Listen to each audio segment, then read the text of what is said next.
మరి మాట్లాడుతూ వివిధ సాగునీటి ప్రాజెక్టుల గురించి, అదేవిధంగా మరి ముఖ్యంగా పోలవరం ప్రాజెక్టు గురించి చాలా సుదీర్ఘంగా మాట్లాడారనమాట.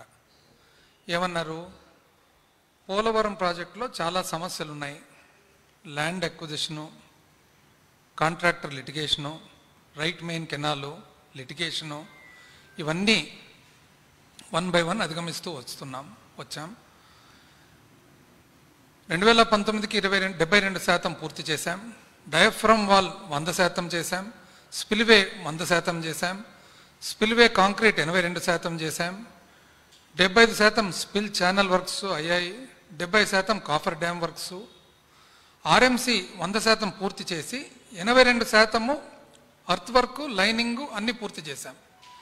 ఎల్ఎంసి 91% పూర్తి చేసి అర్త్ వర్క్ 70%, లైనింగ్ 56% పూర్తి చేశాం. R&R కూడా పూర్తి చేస్తున్నాం. ఒకటండి, ఏదో మీకు మీ డిపార్ట్మెంట్ వాళ్ళు రాసిచ్చిన సబ్జెక్ట్ అన్నా పొరపాటు ఉంది, లేదా ఎక్కడన్నా మీరు అవగాహనలన్నా పొరపాటు పడుతున్నారు.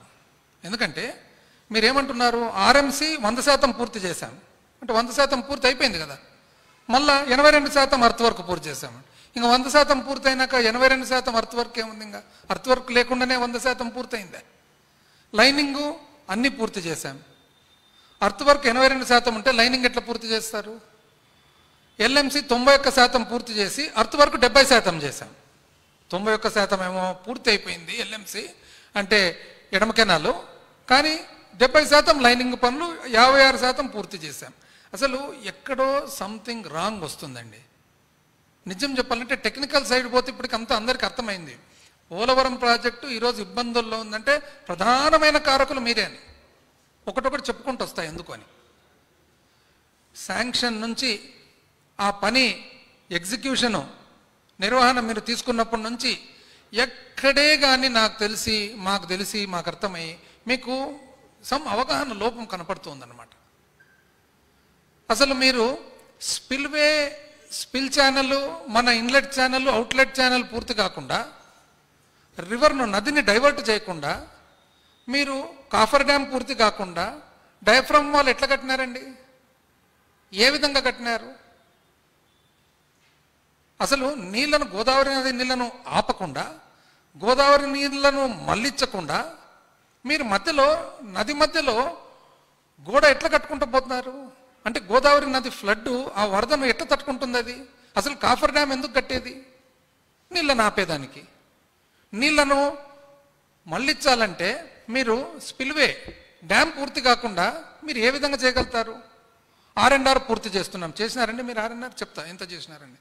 అసలు చివరికి ఏమన్నారంటే మీరు అసలు పోలవరం మొదలుపెట్టిందే మనము అన్నారు. ఏం చెప్పగలుగుతామండి? మేమేం చెప్పగలుగుతాము? ఎవరేం చెప్పగలుగుతారు? ఎవరన్నా కాదండి అని చెప్పేవాళ్ళు ఉన్నారు అక్కడ? మంత్రులు చెప్పగలుగుతారా? లేదండి మీరు చెప్తుండే తప్పు అని చెప్పలేరు, పాపం వాళ్ళ ఉద్యోగాలు. ఎమ్మెల్యేలు చెప్పగలుగుతారా? లేదండి పొరపాటు మీరు చెప్తుండేదని చెప్పలేరు, పాపం వాళ్ళ టికెట్లు. ఆఫీసర్లు చెప్పగలుగుతారా? ఎవరు చెప్పలేరు. పోనీ మీడియా చెప్పగలుగుతుందా?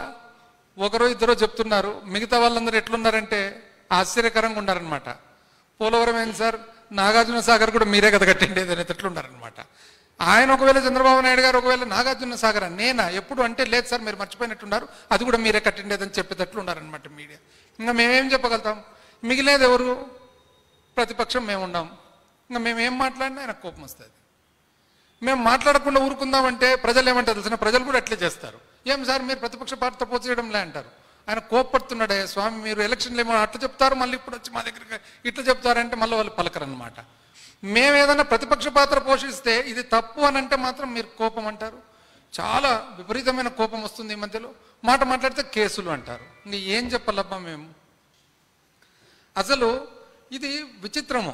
ఎందుకంటే అసలు ఈ స్ట్రాటజీ ఏంది అని, పోలవరం మేమే కట్టినాము, ఇంకోటి మేమే చేసినాము, నగరాలు మేమే కట్టినాము, ఏంది ఇదని నాకు ఒకసారి సీనియర్లు, తెలుగుదేశం పార్టీలో సీనియర్లు ఉంటారు కదా, కొద్దిగా చంద్రబాబు నాయుడు గారికి బాగా పరిచయం ఉండేతోళ్ళు, నేను అడిగిన అనమాట, కాదన్నా ఏంది స్ట్రాటజీ ఏంది? హైదరాబాద్ కట్టడం ఏంది, పోలవరం కట్టడం ఏంది, మొదలు పెట్టడం ఏంది, ఏంటంటే అది కాదమ్మా, అది అట్లా కాదు, మా లీడర్ది ఒక స్ట్రాటజీ ఉంటుంది. ఏదైనా కానీ అంటే ప్రపంచంలో ఏదైనా కానీ కొత్తగా వచ్చినది ఉంటే ఫస్ట్ దాని గురించి మాట్లాడడము, లేదా ఒక ఫౌండేషన్ స్టోన్ వేయడం. అది ఎలాగో పికప్ అయిపోతుంది కదా.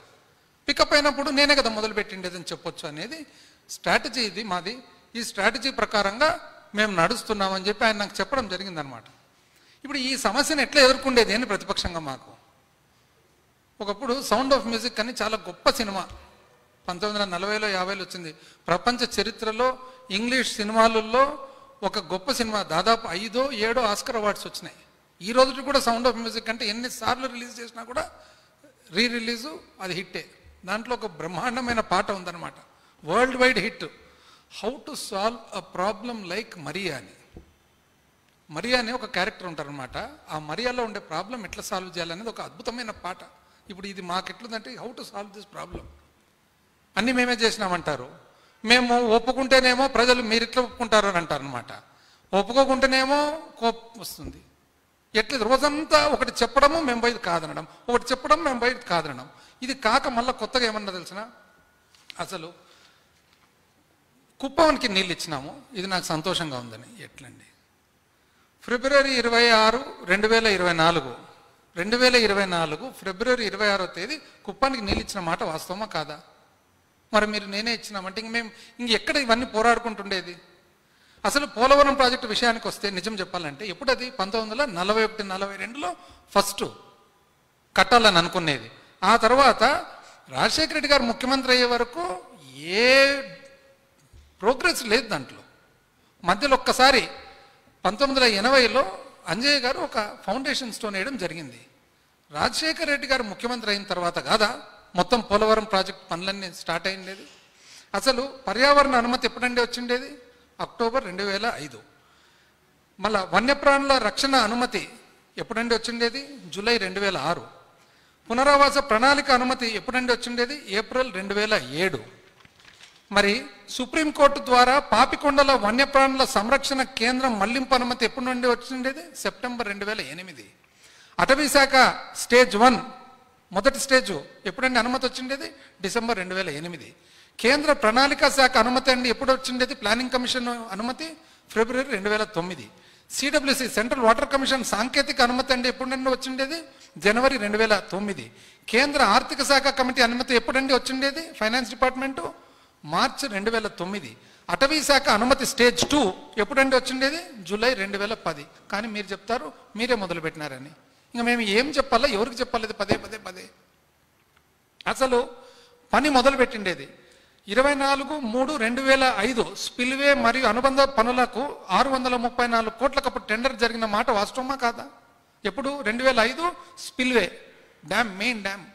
అదేవిధంగా అర్త్కమ్ రాక్ఫిల్ డ్యాము, నది మీద ఉన్న డ్యాము 11/8/2006 అంటే ఆగస్టు 11, 2006 884 కోట్లకు టెండర్ జరగలేదండి. 2009 August 28 central water commission designs వాళ్ళు అప్రూవ్ చేయడం జరగలేదండి. అప్పుడు రాజశేఖర రెడ్డి గారు ఏమంటే హెడ్ వర్క్స్ వేరే, డ్యామ్ వర్క్స్ వేరే, ఇంకోటి వేరే, అన్ని 3 రకాల టెండర్లు అయితే ఇబ్బంది అవుతుంది నిర్వహణ అని చెప్పి అన్ని కలిపి ఒకటే టెండర్గా చేసిండేది వాస్తవమా కాదా? మీరేమో చెప్తారు మీరే మొదలు పెట్టినారని. అంటే ఇవన్నీ ఏమైనట్లు మళ్ళీ? అసలు కుడి కాలువ పనులు చూస్తే అప్పట్లో ఒరిజినల్గా డిజైన్స్ కుడి కాలువ 330 క్యూమెక్స్ పారకం ఉంటే ఇది చాలదు అని చెప్పి 496 క్యూమెక్స్కు మార్చినది రాజశేఖర రెడ్డి గారు కాదండి. అదేవిధంగా ఎడమ కాలువ పనులు చూసి 230 క్యూమెక్స్ ఉంటే దాన్ని 496 క్యూమెక్స్కు డిజైన్స్ మార్చిన మాట వాస్తవమా కాదా? ఎట్లండి ఇది? మేము ఏం చెప్పాలో కూడా అర్థం కావడం లేదు. ఇన్వెస్ట్మెంట్ క్లియరెన్స్ పెట్టుబడి అనుమతులు వచ్చేసి 25 ఫిబ్రవరి 2009 10,151 కోట్లకు ప్రభుత్వము అనుమతి పొందించేది వాస్తవమా కాదా? కానీ మేమే చేసినామని అంటారు. ఏం చెప్పాలా? అసలు నిజం చెప్పాలంటే భూసేకరణ అండి, భూసేకరణ కుడి కాలువకు 2004 నుంచి 2014 మధ్యలో 10,628 ఎకరాలు, 10,628 ఎకరాలు అంటే మొత్తం ఎంత కావాలన్న భూమి 86% 2014 ముందనే భూసేకరణ అయిపోయింది. ఎంతకు చేసినారు? సగటు 3,67,000 ఎకరకు చేసినారు. 3,67,000 ఎకరకు చేస్తే మీరు 2014 నుంచి 19 వచ్చిన తర్వాత బ్యాలెన్స్ 14% చేసేదానికి 47 లక్షలు ఇచ్చినారు ఎకరకు. అప్పుడు 3,67,000 ఇస్తే మీరు 47 లక్షలు ఇస్తారు. ఎందుకనేది మీకు తెలుసు, ప్రజలకు తెలుసు. ఎడమ కాలువ చూస్తే 2004 నుంచి 2014 10,343 ఎకరాలు, 10,343 ఎకరాలు అంటే 98% భూసేకరణ అయిపోయింది. ఎంత? 2,30,000 ప్రకారం. మీరు వచ్చినాక బ్యాలెన్స్ కొద్దిగా ఎంత? 95 ఎకరాలు. ఓన్లీ 95 ఎకరాలు మీరు చేసిండేది. ఎంత అంటే 1% కంటే తక్కువ. 98% ఇప్పుడు జరిగిపోతే 1% కంటే తక్కువ మీరు చేసిండేది 9,37,000కు. కానీ మీరు చెప్తారు పోలవరం మీరే మొదలుపెట్టినారని. నిజం చెప్పండి, పోలవరం డ్యామేజ్ అంతా మీ వల్ల కాదండి అయినది. అసలు 2014 క్యాబినెట్ నోటు, 2014లో ఏప్రిల్లో క్యాబినెట్ అనుమతి కోసం కేంద్ర క్యాబినెట్ అనుమతి ఏమని చెప్పినారు? ఈ పోలవరం ప్రాజెక్టు దాంట్లో ఉన్న ముఖ్య అంశాలన్నీ చెబుతూ దీంట్లో అతి ముఖ్యమైన అంశాల్లో ఒకటి 23 టీఎంసీ త్రాగునీటి కోసము వైజాగ్ నగరానికి, అనకాపల్లకు, ఇతర గ్రామాలకు, మరి వైజాగ్లో ఉన్న స్టీల్ ప్లాంట్ కోసం 24 టీఎంసీ ఇంచుమించు కావాలని రాస్తే మీరు దాన్ని వదిలిపెట్టుకున్నారు. వాస్తవమా కాదా? మీరు వదిలిపెట్టేస్తారు. మళ్ళీ మేము వచ్చి పునరుద్ధరించాల్సి వచ్చింది. అసలు మీరు పేజ్ నంబర్ 17కు పోండి. క్యాబినెట్ అనుమతిలో ఏమంటారు? దాంట్లో 5,135 కోట్లు ఇప్పటికే ఖర్చు అయిందని. అంటే ఎప్పటికీ 2014కే 5,135 కోట్లు ఖర్చు అయిందంటే ఎవరు ఖర్చు పెట్టినట్లు? ప్రభుత్వం కాదండి ఖర్చు పెట్టినది. మీరేం చెప్తారంటే మీరే పోలవరం మొదలు పెట్టినామని సింపుల్గా చెప్పేస్తున్నారు. పేజ్ నంబర్ 8 చూస్తే ఏమనుంది దాంట్లో? The present estimated cost is ₹16,010 crores at 2010 level price levels, which is likely to increase considering time and cost overruns, inclusion of command area development works, and increased compensation under the right to fair compensation and transparency in land acquisition, rehabilitation, resettlement act of 2013. అంటే ఏమని అంటున్నారు cabinet నోట్లో? ఏదైతే 2010-11 రేట్ల ప్రకారము 16,010 కోట్లు ఉందో ఇది కట్టేది మొదలైన తర్వాత కట్టే కొద్దీ రేట్లు సంవత్సరం మారే కొద్దీ ఈ రేటు పెరుగుతుంది.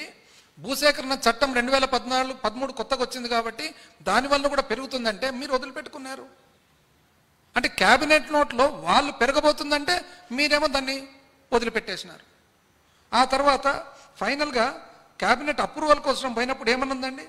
bearing all further expenses on Polavaram project and that of the authority by the central government out of the grants made under the scheme for the national as a special dispensation. అంటే పారా number 5.3 ఏదైతే నేను ఇంతకుముందు చదివినానో దాని ప్రకారంగా ఒక ప్రత్యేకమైన పునర్వ్యవస్థీకరణ చట్టంలో భాగంగా ప్రత్యేకమైన పరిస్థితుల్లో ఈ ఆమోదం తెలుపుతున్నామని కేంద్ర ప్రభుత్వం వాళ్ళు ఒప్పుకుంటుంటే మీరేం చేసినారు? మీరు పోయి ఇది ఈ క్యాబినెట్ నోట్ అంతా కూడా ఇది కేంద్ర ప్రాజెక్ట్ కాబట్టి పునర్వ్యవస్థీకరణ చట్టంలో ఒక ముఖ్యమైన భాగం కాబట్టి కేంద్రం ఇదంతా నిర్వహిస్తుంది అంటే మీరు పోయి కాదు వద్దు ఇది మేము చేసుకుంటామన్నారు. మీరు చేసుకుంటే ఎంతైనా కానీ మీరు పెంచే అవకాశం ఉంది రేట్లను అని వాళ్ళు ఎప్పుడైతే అభ్యంతరం వ్యక్తం చేసినారో మీరేం చేసినారు? అతిపెద్ద చారిత్రక తప్పు చేసినారు. ఏమా తప్పు అంటే మీరు 2013-14 రేట్లకు 2010-11 క్వాంటిటీస్కు మీరు తాగునీటి భాగము వదిలిపెడుతూ మీరు 16,000 కోట్లకు మీరు ఒప్పుకొని వచ్చినారు. అంతేనా కాదా? అంతే. మీరు అప్పట్లో అరుణ్ జైట్లీ గారితో ఒక స్పెషల్ ఒప్పందం చేసుకున్నారు. ఎప్పుడు? 8 సెప్టెంబర్ 2016. 8 సెప్టెంబర్ 2016లో మీరు ఒప్పందం ఏం చేసుకున్నారు? The central government will fund the Polavaram irrigation project in the following manner. It will provide 100% of the remaining cost of the irrigation component only. ఒక 2000 for the period starting from 1/4/2014 April 2014 తర్వాత జరిగే ఖర్చుకు only నీటిపారుదలకు మాత్రము సంబంధించిన ఖర్చు అంటే మీరు భూసేకరణ మీద అవసరం ఉంటుంది డబ్బులు అనేది వదిలిపెట్టేసినారు. వైజాగ్ పంపించాల్సిన ఏదైతే నీళ్లు తాగునీళ్లు మరి స్టీల్ ప్లాంట్ నీళ్లు మర్చిపోయినారు. మీరు కేవలం ప్రాజెక్టు నిర్వహణ మీ చేతికి దక్కించుకోవాలని చెప్పి చారిత్రక తప్పు చేసి వచ్చి దాన్ని దిద్దేదానికి మాకు 5 సంవత్సరాలు పట్టింది. అది కాక అంత చాలక 15 మార్చి 2017 మళ్ళీ PIB, Press Information Bureau, Government of India, Cabinet. ఏమని? Funding of 100% of the remaining cost of the irrigation component only of the Polavaram project for the period starting from 1/4/2014. To the extent of the cost of the irrigation component on that date. ఏ రోజు అప్పటికి ఉన్న ఏదైతే నీటిపారుదలకు సంబంధించినది మాత్రమే. అంటే రానుపోను project కట్టే కొద్దీ భూసేకరణ మర్చిపోయినారు. భూసేకరణకు అయ్యే వేల కోట్ల అవసరం మర్చిపోయినారు. రేట్లు సంవత్సరం పెరుగుతుంది అనేది మర్చిపోయినారు. దాన్ని వదిలిపెట్టినారు, లేదా తెలిసి కూడా వదిలిపెట్టినారు. కేవలం ప్రాజెక్ట్ నిర్వహణ చేజిక్కించుకునే దానికి ఏం చేసినారు మీరు? చేజిక్కించుకున్న తర్వాత అంటే ఈరోజు 50,000 కోట్లు ఇంచుమించు ఖర్చు అయ్యే ప్రాజెక్టు మీరు 20,000 కోట్లకు ఒప్పుకొని వచ్చినారు. 20,000 కోట్ల నుంచి ఈరోజు 50,000 కోట్లకు పెంచినది ఎవరండి? మేము కదా. చదవమంటారు ఎట్లెట్లా పెంచినాం అనేది చెప్తా. ఎట్లా పెంచినాం, ఎంత కష్టపడినాం, మీరు చేసిన తప్పును ఈ సరిదిద్దేదానికి ఎంత కష్టమైనది నేను చెప్తా. మేము పోయి కేంద్ర ప్రభుత్వం దగ్గర పోయి ప్రభుత్వం ఏర్పాటు చేసుకున్న తర్వాత ముఖ్యమంత్రి గారు పోయి జగన్మోహన్ రెడ్డి గారు ప్రధానమంత్రి గారితో, ఆర్థిక శాఖ మంత్రి గారితో ఎన్నోసార్లు, జలవనరుల శాఖ మంత్రి గారితో ఎన్నోసార్లు చెప్పి చాలా ముఖ్యమండి, మా రాష్ట్రానికి ఇది జీవనాడి, ఇది లేకుంటే ఎట్లా, అసలు పునర్వ్యవస్థీకరణ జరగడమే మాకు అన్యాయము, అందులో మళ్ళీ ఇది కూడా లేకుంటే ఎట్లా అని అంటే 1కి 10 సార్లు తిరిగిన తర్వాత ప్రాజెక్టును మూసేసిన ఫైలు వాళ్ళు ఒకటే చెప్పినారు, ఇది అయిపోయింది, మీ ప్రభుత్వం, రాష్ట్ర ప్రభుత్వం ఒప్పందం చేసుకొని వెళ్ళిపోయినారు, మళ్ళీ ప్రతిసారి దాన్ని ఫైల్ ఓపెన్ చేయడానికి రాదంటే మేము ఎన్నోసార్లు ప్రాధేయపడి చెప్పి చేసి అప్పుడు అడుగుతుండనమాట, ఎందుకు పోతాడు ముఖ్యమంత్రి ఢిల్లీ కంటే ఇందుకే ఇట్లాంటి పనులకే జగన్మోహన్ రెడ్డి గారు ఢిల్లీకి పోయినది.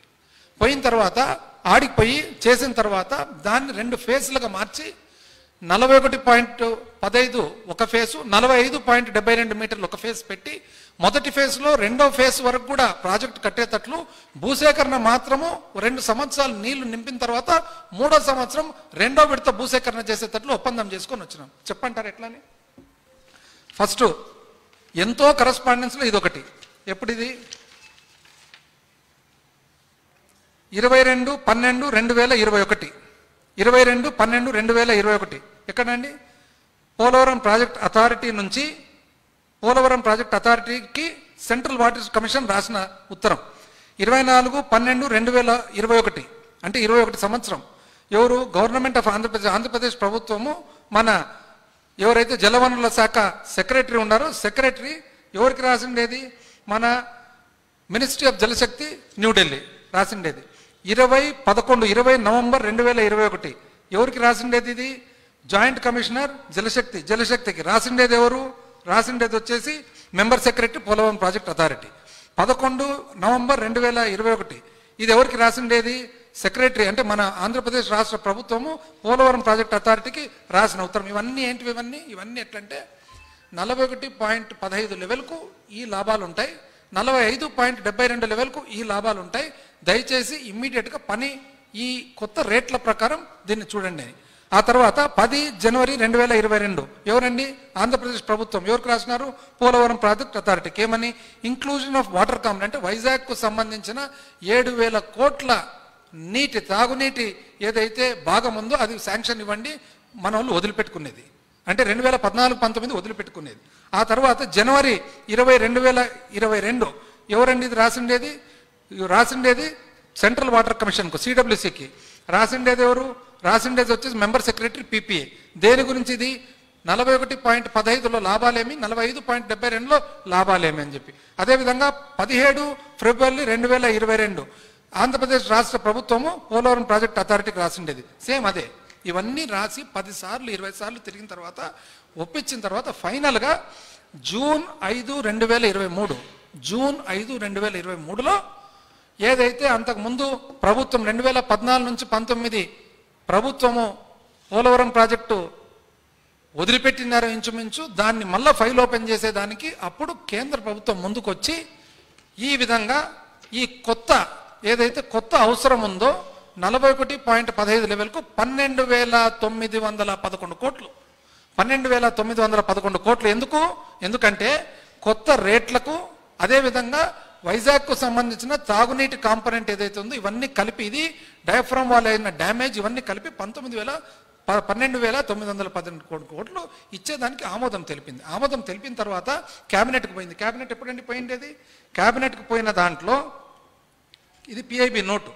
క్యాబినెట్ నోట్ ఎప్పుడు? జనవరి 2024. ఎవరండి ప్రభుత్వం అప్పుడు? జనవరి 2024. జనవరి 24లో వెరీ క్లియర్గా PIB memorandum for revised cost estimate of phase 1 మొదటి ఫేజ్లో ఏమనుంది? దాంట్లో proposal seeks approval of public investment board for additional funding for phase 1 అంటే 12,911 కోట్లు అడిషనల్ ఫండింగ్ కోసం క్యాబినెట్కు పోయే పిఐబి నోటు. దీంట్లో ఏమనుందంటే మొట్టమొదట యాక్చువల్గా 2005-06 రేట్ల ప్రకారము 10,151 కోట్లు ఉంది. ఆ తర్వాత మళ్ళీ 2010-11 రేట్ల ప్రకారం 16,010 కోట్లు ఉంది. అయితే 2017-18 రేట్ల ప్రకారం చూస్తే 47,725 కోట్లు అవసరం ఉంటుంది. ఎందుకంటే భూసేకరణ చట్టం వచ్చింది కాబట్టి.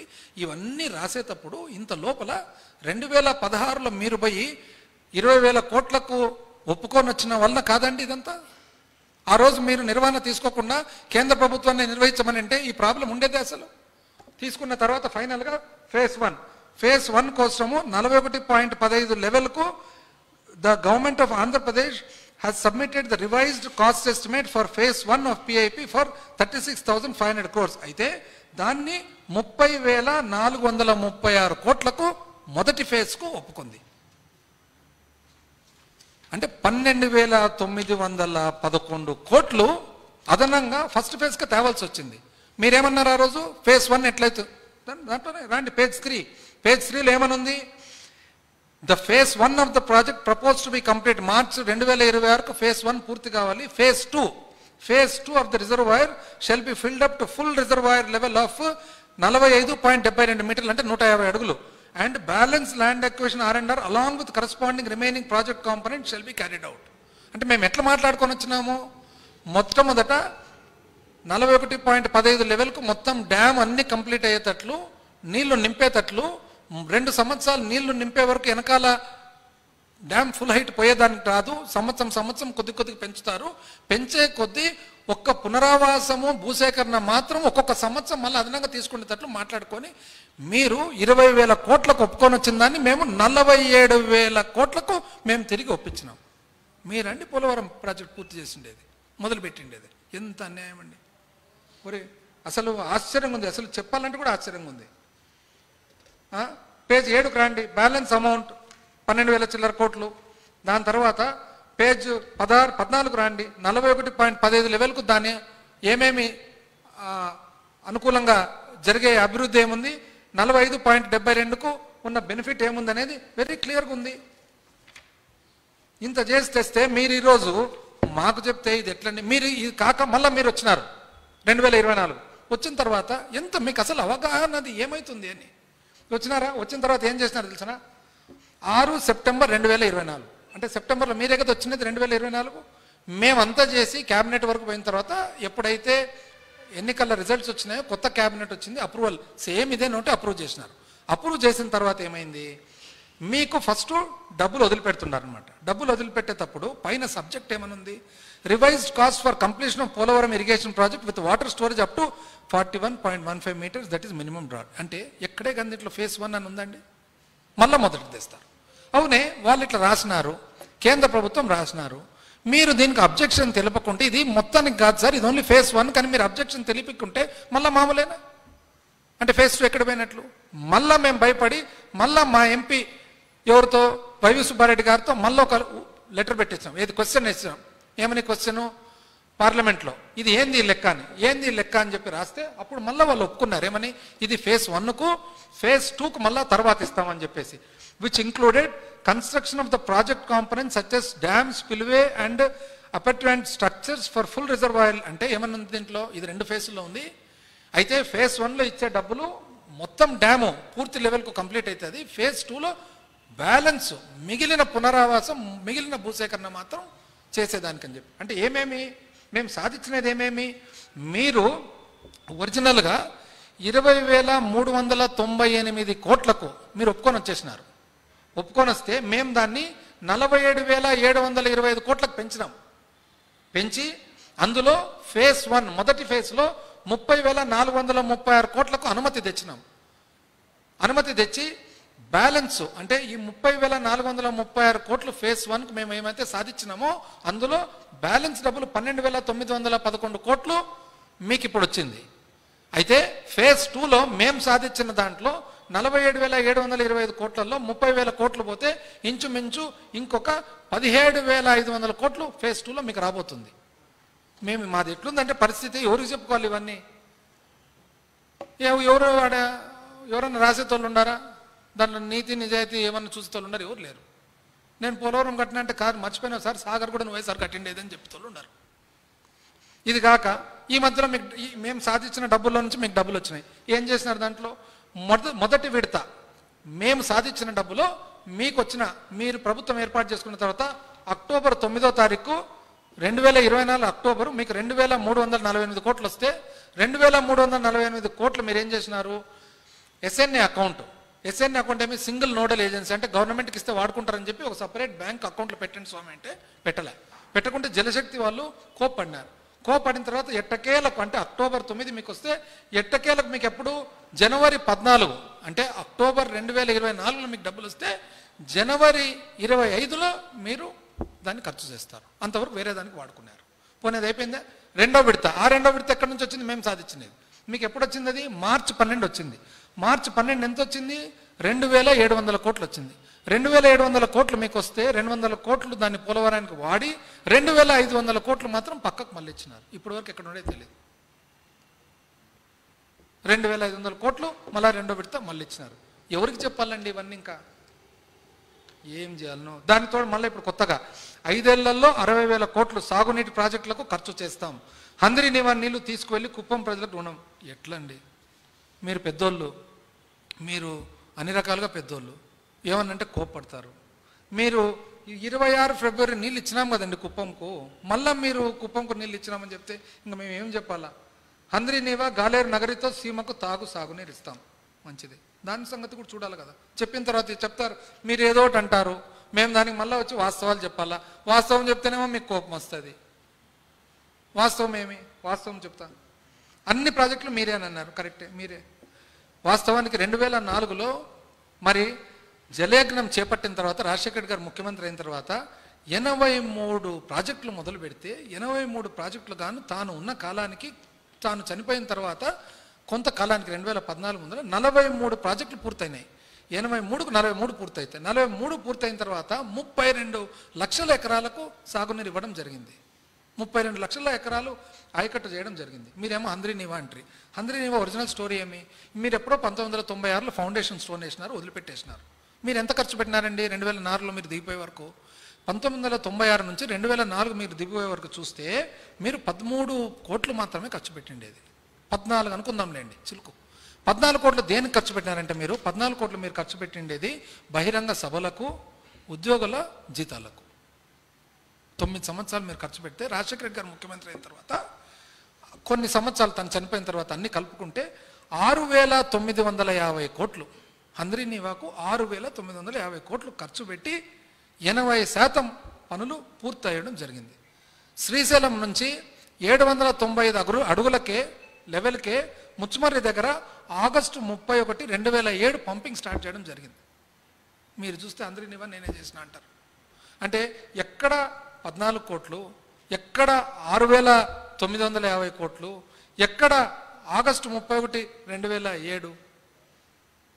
ఏం చెప్పాలి ఇంకా దీనికి? మేము వెలుగొండ అయితే 1996, అది కూడా మీరు ఎంట్రీ.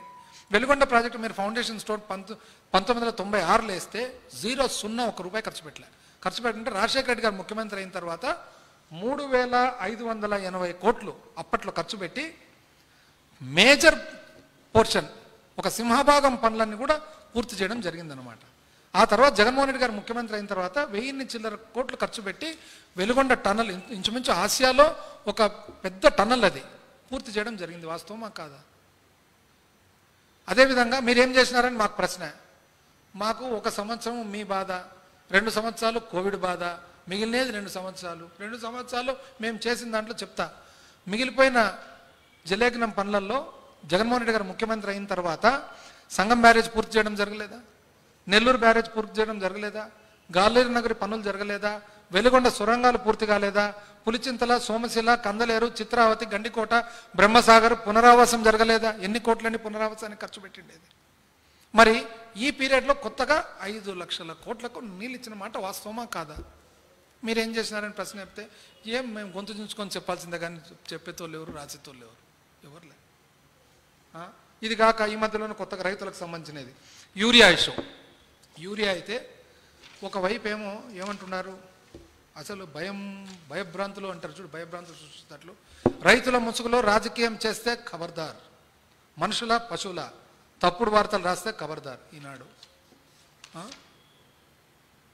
ఒక పక్క మళ్ళా బుధవారం నాటికి రాష్ట్రంలో 94,895 వేసుకుందాంలే, బుధవారం నాటికి రాష్ట్రంలో 95,000 టన్నులు అందుబాటులో ఉంది.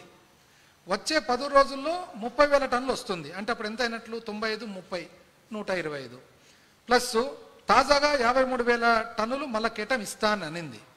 అప్పుడు ఎంత అయినట్లు?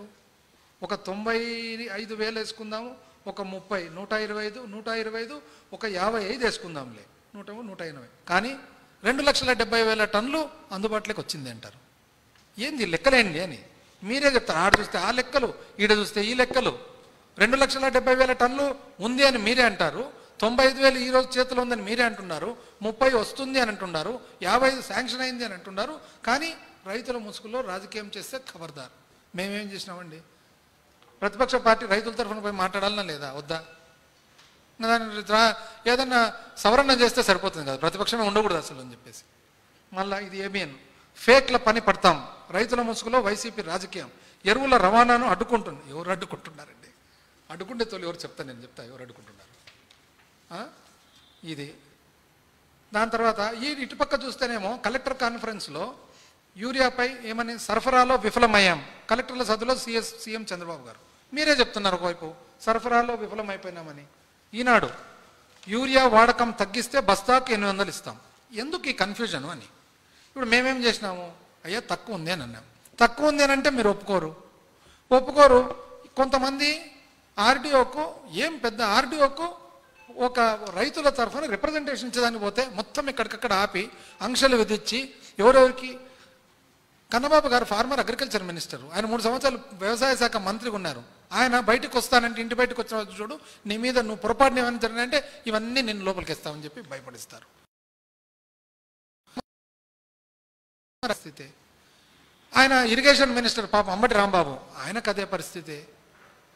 ఆయన పాపము అనంత వెంకటరామరెడ్డి గారు 3 సార్లు పాపం ఎంపీగా చేసినారు, ఎమ్మెల్యేగా చేసినారు, మొత్తం వాళ్ళ ఇంట్లో 10 సార్లు ఇప్పటికి ఎలక్షన్లు. ఆయనకు అదే పరిస్థితి. పోనీ ఇది నిజమా కాదా అని చూస్తే ఎక్కడన్నా చూడండి, ఫోటోలు చూడండి, ఎరువుల కష్టాలు. ఏది ఘంటసాల మండలం లంకిపల్లె, ఇది చూడండి, క్యూ చూడండి, ఇది తప్ప అంటే మనం చెప్తే వస్తారా క్యూ ఇట్లా ఎక్కడన్నా కానీ. నెక్స్ట్ అదేవిధంగా ఘంటసాల మండలం లంకిపల్లె, పార్వతీపురం మన్యం, పార్వతీపురం. అదేవిధంగా విజయనగరం ఎస్కోట, అదేవిధంగా రాజాం, ఎస్కోట రాజాం. అదేవిధంగా అనకాపల్లి, తుమ్మపాలెము, తూర్పుగోదావరి జిల్లా తాళ్లపూడి.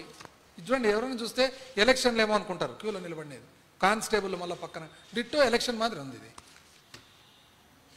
ఈ విధంగా చూసుకుంటూ పోతే ఏలూరు నూజివీడు చూడండి, ఏలూరు నూజివీడు. ఆ తర్వాత గొల్లపూడి ఎన్టీఆర్ జిల్లా, గుంటూరు జిల్లా రేపల్లె, పామరు, సోమందేపల్లె సత్యసాయి జిల్లా, అన్నమయ్య జిల్లా. క్యూ చూడండి అసలు. ఇది చూడండి, ఇంకా చిత్తూరు జిల్లా కుప్పం, ఇది చూడండి, ఇంకా కుప్పం. సేమ్ ఎలక్షన్లో పోలింగ్ క్యూ మాదిరి లేదు ఇది. మేమేమని చెప్తే కోప్పడతారు. ఏమన్నా మేము ఇటు చూడు, ఒక పక్క వర్షం పడుతుంటే పాపం పట్టుకొని ఉండాలన్నమాట. యాక్చువల్గా జరిగిన ఏం చెప్తున్నా, ఒకటేమో తక్కువ ఉంది, తక్కువ ఉండేది కాక ఇంకోటి కూడా చేసినారు. ఆ వచ్చిన తక్కువ ఏం చేశానంటే, అంటే ఒక రకంగా మీకు యూరియా మీరు తెప్పించుకునేది తక్కువ, వచ్చినది తక్కువ, మీరు కీలకమైన పాత్ర పోషిస్తున్నారు. కేంద్ర ప్రభుత్వాన్ని మీరు గట్టిగా అడిగితే ఎట్లా ఇవ్వకుండా పోతారండి? మీ ఆధారపడే కదా. ఒకవేళ కేంద్ర ప్రభుత్వం వేరే విధంగా ఆలోచన చేసినా మీ మీద ఆధారపడినారు కాబట్టి మీరు ఏం చెప్తే అది చేయాల్సిందే. కానీ ఏం జరిగిందంటే అక్కడ జరిగినది ఏమంటే, వచ్చిన తక్కువను తెలుగుదేశం కార్యకర్తలు ప్రతి ఊర్లో ఇబ్బంది పెట్టినారు. వాళ్ళు ఏం చేసినారంటే, బ్లాక్ మార్కెట్లో అమ్మొచ్చు కదా అని చెప్పేసి విలేజ్ సెక్రటేరియట్ ఎంప్లాయీస్ మీద ఒత్తిడి చేసి వచ్చిన సరుకు అంతా వాళ్ళు ఎత్తుకొని పోయినారు. అందుకని అదనంగా షార్టేజ్ వచ్చింది. ఎందుకు దీనికి ఎగ్జాంపుల్ మా సొంత మండలం బేతంచెర్ల, కులములపల్లెనే విలేజు. పాపం విలేజ్ సెక్రటరీ ఒక లేడీ, మంచి అమ్మాయి. అయితే వచ్చిన 400 మూటలు వచ్చింది. ఎందుకంటే 200 కార్డులని 400 మూటలు శుభ్రంగా ఇద్దరు తెలుగుదేశం లీడర్లు, సోకాల్డ్ లీడర్లు ఎవరైతే ఉన్నారో నాకింత అని పంచుకున్నారు. ఆ ఊర్లోనే ఇంకొక తెలుగుదేశం వాళ్ళు కూడా తెలుగుదేశం వాళ్ళే, వాళ్ళు వచ్చి ఇదేందండి ఇట్లా పంచుకుంటూ పోతే కానీ రైతులకు ఎట్లా అని వాళ్ళు అడిగినారు. వాళ్ళే కొట్లాడుకున్నారు, కేసులైనాయి. వాళ్ళు తెలుగుదేశం కొట్లాడి కేసులయ్యి 3 రోజుల క్రితము జీపులు వేసుకొని చంద్రబాబు నాయుడు గారి దగ్గర కంప్లైంట్ చెప్పేదానికి వాళ్ళే ఎరువుల కొట్లాట వలన విజయవాడకు జీపులు వేసుకొని 3 రోజుల క్రితం పోయి 10 జీపులు వేసుకొని అపాయింట్మెంట్ దొరకక వాపసు వచ్చినారు. మా డోన్ నియోజకవర్గం, నా సొంత నియోజకవర్గంలో 70 టన్నులు ఉష్ అయింది.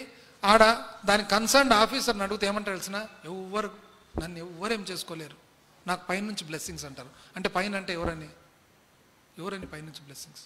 ఇది జరిగినది.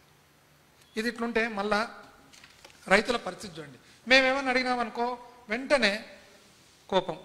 రైతుల పరిస్థితి ఒక పక్క యూరియా మద్దతు ధర చూస్తే ఎంత బ్యాడ్గా ఉందంటే బయట సిచ్యువేషను.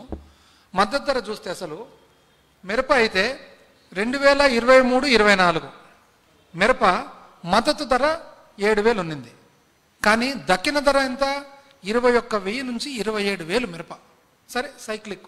మీ టైంలో మద్దతు ధర, ఇప్పుడు మద్దతు ధర లేనే లేదు. ఇప్పుడు మీరు ఎంతుంది రేటు? 2,500 నుంచి 8,000. ఎక్కడ 21,000 27,000, ఎక్కడ 2,500 2,000. పత్తి అయితే మద్దతు ధర 2023-24లో 7,020 రూపాయలు. దక్కిన ధర, రైతుకు వచ్చిన ధర 9,500 నుంచి 10,600 వరకు. ఇప్పుడు మద్దతు ధర 7,521, కానీ వచ్చిన రేటు 4,000 నుంచి 5,800. అంటే మద్దతు ధర ఎందుకు అమలు కావడం లేదంటే మీరు ప్రొక్యూర్మెంట్ చేస్తేనా. మద్దతు ధర అనేది ఎప్పుడు అమలులోకి వస్తుంది? ఎప్పుడు దాని విలువ? గవర్నమెంట్ మద్దతు ధరకు కొంటే మార్కెట్ ధర ఆ రేటుకు వస్తుంది. మీరు కొనకుంటే ఎక్కడైనా జరుగుతుందా ప్రొక్యూర్మెంట్? అసలు అప్పుడైతే పండగ మాదిరి 2019 నుంచి 2024 పండగ టైపు. వేరుశనగ అప్పట్లో 6,377 మద్దతు ధర, కానీ దక్కిన ధర 6,500 నుంచి 7,500. ఇప్పుడు మద్దతు ధర 6,783 అయితే దక్కిన ధర 4,415 నుంచి 5,000. అంటే 2023-24 చూస్తే ఏదన్నా చూడండి మద్దతు ధర కంటే కూడా దక్కిన ధర ఎక్కువ ఉంది రైతుకు. ఇప్పుడు అన్ని చోట్ల కూడా మద్దతు కంటే దక్కిన ధర తక్కువ ఉంది. ఎందుకంటే మీరు ప్రొక్యూర్మెంట్ చేస్తుంటేనా. ఇప్పుడు ఇది మేము చేసిన ప్రొక్యూర్మెంట్ చెప్తా. 2019-20 నుంచి 23-24 చూస్తే అసలు శనగ, పప్పు శనగ చూడండి ఏంది 3 విడతలుగా 2019-20 నుంచి 23-24 చూస్తే ఇంచుమించు నాఫెడ్ ద్వారా 1,42,155 మంది రైతులతో, మరి సబ్వెన్షన్ అంటే ప్రభుత్వం సహాయము 29,000 మంది, 262 29,000 అనుకోండి. మరి మార్క్ఫెడ్ ద్వారా 32,650 మంది. అంటే ఎంతమంది అండి? 2 లక్షల మంది పైన రైతులకు ఇంచుమించు ఎంత? 1,470, 119, 2,000 అంటే ఇంచుమించు 1,750 కోట్లు ఓన్లీ శనగకే. మొక్కజొన్నకైతే ఎంత? 1,50,000 మంది రైతులకు ఎంత? 9,84,000 టన్నులు కొనడం.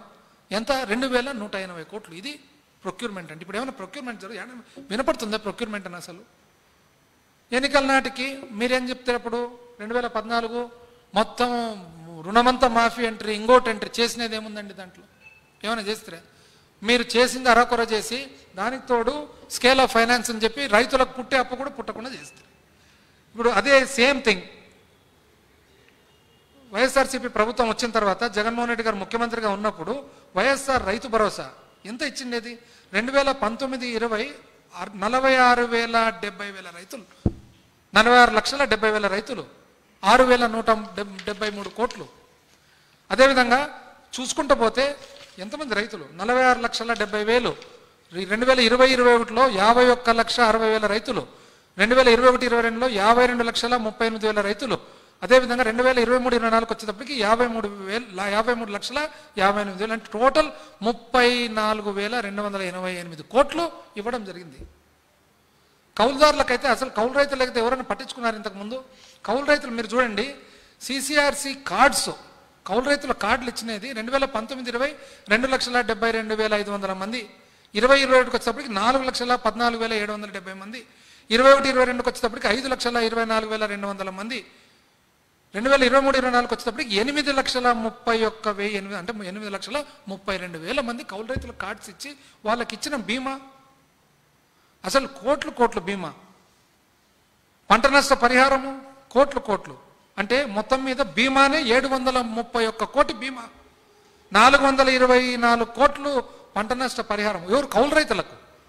అదేవిధంగా కౌలు రైతులకు పెట్టుబడి సాయం చూస్తే మొత్తము 5,56,000 మంది కౌలు రైతులకు ఇంచుమించు 751 కోటి. పంటల బీమా అండి, మీరు ఎప్పుడైనా బీమా అసలు బీమా తీసేసినారే, రైతుకు బీమానే మీరు కట్టడంలే. బీమా కట్టకుంటే పాపం రైతుకు ఎట్లా రావాలా బీమా? ఏం చేయాలి? రైతు బీమా కావాలంటే ఆయన పోయి బ్యాంకులన్నా కట్ చేసుకోవాలా, లేకుంటే ఆయనన్నా పోయి కట్టాలా. ఈ రెండే ఏటివేనా ఇవి? ఎంత బీమా కట్టడం? బీమా మొత్తము 3,411 కోట్లు ప్రభుత్వం కట్టింది 30 లక్షల మందికి బీమా. అసలు బీమా మొత్తం మనము గడిచిన 5 ఏళ్లలో మనం బీమా చూస్తే, అది కాదు, అది కౌలు, ఇది మొత్తం గడిచిన 5 ఏళ్లలో 2019 నుంచి 2022 వరకు చూస్తే 54 లక్షల ఇంచుమించు 50,000 మంది రైతులకు 7,800 కోట్ల బీమా, 7,800 కోట్ల బీమా. ఇవన్నీ అసలు చెప్తున్నా. అంతకుముందు 3,000 చిల్లర వాళ్ళది, మనం కట్టిండేదంతా 7,800 కోట్లు మనం కట్టినాం. అది వాళ్ళకి రైతులకు వచ్చిండేది, మనం కట్టిండేది. ఇవన్నీ చూసుకుంటా పోతే అసలు రైతుల పరిస్థితి చూస్తే చాలా ఆందోళనకరంగా. ఇది ఇట్లా ఉండగా మళ్ళీ కలెక్టర్ల కాన్ఫరెన్స్ ఏమంటారు? జీడిపి స్థూల ఉత్పత్తి 10.5% పెరిగింది, అదేవిధంగా కేంద్ర ప్రభుత్వం కంటే బాగుంది. నిజమా? ఇది చూడాలి కదా, నిజమా కదా అని. నిజం ఏమంటే యాక్చువల్గా వాస్తవం ఏమంటే వీళ్ళు చెప్పేదేమి 3 నెలలకు స్థూల ఉత్పత్తి అంట. ఎక్కడన్నా 3 నెలలకు స్థూల ఉత్పత్తి చూసి అది ఏందో ఫిగరు, క్వార్టర్లీ ఫిగర్, అది నిజంగా చెప్పేదానికి వీలు అవుతుందండి ఎక్కడైనా కానీ? మామూలుగా స్థూల ఉత్పత్తి అనేది ఈరోజు ఇస్తే అడ్వాన్స్ ఎస్టిమేట్, వచ్చే సంవత్సరము ఫస్ట్ రివైజ్డ్ ఎస్టిమేట్, ఆ తర్వాత సెకండ్ రివైజ్డ్ ఎస్టిమేట్, ఫైనల్ అంటే ఈరోజు తీసుకున్న ఎస్టిమేట్ 3వ సంవత్సరం ఫిగర్ వస్తుంది. 3 నెలలకు చూసుకొని కేంద్ర ప్రభుత్వం కంటే మాది బాగుందని చెప్పి చప్పట్లు కొడతారు. పోనీ బాగుందని అనుకున్నప్పుడు నిజం చెప్పాలంటే దాని ప్రకారము ఒకవేళ మీదంటూ బాగుంటే దాని ప్రకారంగా ఆదాయం కూడా పెరగాలి కదా రాష్ట్రానికి. ఆదాయం ఎక్కడ పెరుగుతుందండి? ఇప్పుడు 2019 నుంచి 24 మా ప్రభుత్వంలో మాకు స్థూల ఉత్పత్తి ఏ విధంగా పెరిగింది? 9.98% పెరిగింది. అదేవిధంగా మా ఆదాయం ఎంత పెరిగింది? ఆదాయం అది 9.98% అంటే 10% పెరిగితే ఆదాయం స్థూల ఉత్పత్తి 10%, 10.3% పెరిగింది. ఇంచుమించు సమానంగా పెరుగుతుంది. అంటే మనకు ఎప్పుడైనా కానీ మన వ్యాపారం బాగుందంటే ఆదాయం బాగుండాలి కదా. వీళ్ళది ఎట్లుందంటే 10.5% స్థూల ఉత్పత్తి పెరిగిందంట, 3% మాత్రం ఆదాయం పెరిగిందంట. నాది బ్రహ్మాండమైన వ్యాపారము, ఆదాయం మాత్రం లేదు. ఇది నమ్మేదేనా? ఇది ఇది డీటెయిల్గా పోవాలంటే ఇంకా చాలా ఉందన్నమాట. కానీ ఒక్కటి నేను చెప్పేది ఏమంటే మొత్తం మీద ప్రజాశక్తి కూడా రాసినారు. ఏమని రాసినారు ప్రజాశక్తిలో? తిరోగమనంలో వృద్ధి. ఇప్పుడు ఒక్కటండి నాకు అర్థం కాంది, కలెక్టర్ల కాన్ఫరెన్స్ అనేది ఎందుకు పెడతారు? ప్రభుత్వము, మనం రాజకీయ పార్టీలు, ప్రభుత్వం ఎవరైతే ఉంటారో గవర్నమెంట్, మనం నిర్ణయం తీసుకుంటాం. ఆ నిర్ణయం అనేది కరెక్ట్గా అమలు అవుతుందా లేదా, అమల్లో ఏదన్నా జాప్యాలు ఉన్నాయా చెక్ చేసేదానికి, లేదా అమల్లో ఇంతకంటే బాగా చేసేదానికి ఏదన్నా మీరేమన్నా సలహా ఇస్తారని కనుక్కునేదానికి. కానీ కలెక్టర్ కాన్ఫరెన్స్ పెట్టి మనం చెప్పినదే చెప్పుకుంటూ పోతుంటే ఏం లాభము అని. పైగా చెప్పేది కూడా ఏమి, పబ్లిక్ అంతా సంతోషంగా ఉన్నారు, అది మీరు చెప్తే అవుతుందే. రైతులంతా సంతోషంగా ఉన్నారు, మీరు చెప్తే అవుతుందే. మహిళలంతా సంతోషంగా ఉన్నారు, మీరు చెప్తే అవుతుందే. పిల్లలంతా సంతోషంగా ఉన్నారు, మీరు చెప్తే అవుతుందే. నిరుద్యోగులంతా సంతోషంగా ఉన్నారు, మీరు చెప్తే అవుతారు. ఇప్పుడు పెళ్లి చేసో ఫంక్షన్ చేసో బ్రహ్మాండంగా జరిగిందంటే మనం చెప్తే అవుతుందే. వచ్చిన వాళ్ళు, ఫంక్షన్ అటెండ్ అయిన వాళ్ళు, భోంచేసిన వాళ్ళు చెప్తే దానికి ఒక అర్థం ఉంటుంది. మనం చెప్తే నేను బాగా చేసుకున్నాను చెప్తే, పైగా మనం ఇచ్చే అసలు మన మెసేజ్ ఏమి? సీనియర్ మోస్ట్ ఆఫీసర్లందరినీ కూర్చోబెట్టుకొని సూపర్ 6 అమలు చేసినారా? అంటే మీరు అందరికంటే రాష్ట్ర స్థాయిలో అందరికంటే గొప్ప స్థాయిలో కూర్చొని మీరే రాంగ్ సంకేతం ఇస్తుంటే ఇంకా వాళ్ళేం ఫాలో అవుతారు అని. మనము మారల్గా అత్యున్నత స్థానంలో మనం ఉంటే మనం ఇంకొన్ని కమాండ్ చేసేదానికి వస్తుంది. మీరే చెప్తున్నారు. అసలు ఏం డైరెక్షన్ ఇచ్చినట్లు అడ్మినిస్ట్రేషన్కు ఇప్పుడు తెలీదా? అయిందే. మీరు 1500 రూపాయలు ఇంటింటికి ఇవ్వాలా, ఇచ్చినారా? మీరు నిరుద్యోగ భృతి ఇవ్వాలా, ఇచ్చినారా? మీరు అరాకొర ఒక సిలిండర్ ఇచ్చినారు. నిన్న మొన్న బస్సు స్టార్ట్ చేసినారు. ఆ తర్వాత మన అమ్మఒడి తల్లికి వందనం మీరు ఒక విడత ఇచ్చినారు. 2 సంవత్సరాలు చేసి నేను పూర్తి కంప్లీట్ చేసేసినాను అన్నారు. ఇప్పుడు ఎవరేం చెప్పగలుగుతారు దీన్ని? మినిస్టర్లు ఎప్పుడో ఎవరన్నా కానీ మినిస్టర్లు అక్కడ ఉండేతోళ్ళు కాదు సార్ మనం ఇంకా చేయలేదని చెప్పగలుగుతారా? ఆఫీసర్లు ఎవరన్నా చెప్పగలుగుతారా? చెప్పలేరు కదా అని చెప్పేసి మీరు చెప్పేసుకుంటే ఎవరు చెప్పాల్సి వస్తుంది? మా బాధ్యత కాదు సార్, జరగలేదు సార్ అని మేము చెప్పాల్సి వస్తుంది. మేము చెప్తే మీకు కోపం వస్తుంది. అప్పులైతే అసలు ఆశ్చర్యం. 14 లక్షల కోట్లు అంటారు, 10 లక్షల కోట్లు అండి, 12 లక్షలు మట్కా నంబర్లు చెప్పినట్టు చెప్పుకుంటా పోతుంది. అసెంబ్లీలో మీరే చెప్తారు ఏమని 5 లక్షల చిల్లర కోట్లు అని చెప్పి అసెంబ్లీలో చెప్తారు. అసలు విచిత్రమైనది ఏమంటే నేను ఎక్కడ చూడలే, నాకు తెలిసి భారతదేశంలో కూడా ఎక్కడ ఉన్నారు. అసెంబ్లీ అనే చోట 100% ఆన్ రికార్డు ఉంటాం మనం. ఒక కామా ఫుల్ స్టాప్ కూడా తప్పుపోనీకి లేదు. తప్పుపోతే అది ప్రివిలేజ్ అవుతుంది. అసెంబ్లీ లోపల వచ్చి 5 లక్షల చిల్లర కోట్లు అని చెప్పేసి అదే రోజు అసెంబ్లీ బయటకు వచ్చి అదే వ్యక్తులు మళ్ళా బాధ్యత గల వ్యక్తులు వెంటనే 10 లక్షల కోట్లు అంటారు. మరి అసెంబ్లీ లోపల చెప్పడం ఏంది, అడుగు బయటకు పెడతాను మళ్ళీ వేరే ఫిగర్. ఎక్కడ ఈ సిస్టమే లేదు అసలు. ఎక్కడ 10 లక్షల కోట్ల పెట్టుబడులు వచ్చినాయంటారు. ఇంకా చెప్పిన తర్వాత 10 చెప్పొచ్చు, 30 చెప్పొచ్చు, 50 చెప్పొచ్చు, అడ్డమే ఉంది కదా దానికి. అయితే ఒకటి మాత్రము పబ్లిక్ అందరు ఏమనుకుంటున్నారంటే ప్రతిపక్షం పట్ల మీ ధోరణి ఏమంటే అరెస్ట్, ప్రతిపక్షం పట్ల మీ ధోరణి అరెస్ట్, కానీ ప్రజల పట్ల మాత్రం వర్స్ట్. అది అరెస్టు, ఇది వర్స్ట్. సూపర్ హిట్, సూపర్ 6 మీరే పెట్టుకుంటారు. ఇప్పుడు పాకిస్తాన్ మీద ఇండియా క్రికెట్ మ్యాచ్ గెలిచింది. గెలుస్తానే 2 రోజులు పండగ వాతావరణం లేదా? దేశమంతా పండగ వాతావరణం లేదా? సూపర్ హిట్ నిజంగా సక్సెస్ అయ్యింటే కానీ పండగ వాతావరణం ఉండదు. అసలు నిజం ఏమంటే ప్రతి ఒక్కరికి ఒక డౌటు. అసలు మొన్న ఎలక్షనే డౌటు, అందరికి డౌట్ ఉంది. ఎందుకు డౌట్ ఉంది? ఈ మధ్య ఇంకా డౌట్ ఇంకా పెరుగుతుంది. ఎందుకంటే ఒక క్రికెట్ మ్యాచ్ ఇండియా గెలిస్తేనే అంత ఉత్సాహము, అంత అసలు పండగ వాతావరణం ఉంటుంది. మీరు ఆ 164 సీట్లు గెలిచి ఎక్కడైనా కానీ పండగ వాతావరణం ఉందే? ఎక్కడ? ఎంతసేపు మీరే పోయి వైసీపీ వాళ్ళ సీట్లు కోసేది, వాళ్ళ వైసీపీ వాళ్ళ ఇండ్లకి పోయి టపాసులు వేసేది, అన్ని ఇట్టడి చేష్టాలు తప్ప ఏడన్నా ఒక్క చోటన్నా ఏదైనా పండగ వాతావరణం ఉందే, ఉత్సాహం ఉండే? 2019 ఎలక్షన్ గెలిచిన తర్వాత 6 నెలలు పండగ వాతావరణం. దీన్ని బట్టి చూస్తుంటే మాత్రము దయచేసి మీరే అన్ని సర్టిఫికెట్లు ఇచ్చుకోవద్దండి. సర్టిఫికెట్ ప్రజలు ఇవ్వని. మీరే పూర్తి చేసేసినాం, మీరే స్టార్ట్ చేసినాం, మీరే రైతులకు అన్ని చేసేసినాం, మాట్లాడితే ఖబర్దార్, తాట తీస్తాను ఒకరు, తోలు తీస్తాను ఒకరు, ఏందో తీసేది ఇదే. అసలు ఆ స్టేజ్లో ఉన్నప్పుడు ఇవన్నీ మాట్లాడే విధానమేనా? దయచేసి మార్చుకోవాలని చెప్పి కోరుతూ ఉన్నాం.